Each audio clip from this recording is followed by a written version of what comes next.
তো শুনেছি আমরা উলালবাড্ডাতে আছি, এটা বর্তমান জায়গা। তো এই জায়গাতে জি জি জি এখন আমরা একটা তথ্য পেয়ে আসছি। তথ্যটা হচ্ছে গিয়া তার আপন বোনকে সে হচ্ছে গিয়া এখন অন্তঃসত্ত্বা আছে, হ্যাঁ, এই কাজটা করেছে তার আপন ভাই। তো এই বিষয়ে আপনার কি মন্তব্য বা কি বক্তব্য আমাদেরকে একটু জানাবেন। তবে তার যে আপন ভাই সে আমাদের জানা মতে সে ছেলে ভালো, এই ধরনের কাজ সে করতে পারে না। কিন্তু মেয়ে প্রেগনেন্ট হয়েছে ঠিক আছে, তার সাথে সম্পর্ক ছিল বিভিন্ন জায়গায়, কিন্তু এর ভাই এলে ষড়যন্ত্র শিকার। এদের সাথে এই জমি নিয়ে দ্বন্দ্ব এই পাশে এগোর সাথে দীর্ঘদিন ধরে এই সালিসি ব্যবস্থা আমরা করছি। তো এদের একটা ষড়যন্ত্র করতে আছে দীর্ঘদিন ধরে এই জমি সংক্রান্ত ব্যাপারে।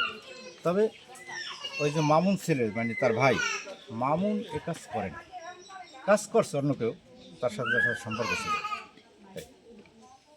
ভাইয়ের নাম বলবেন।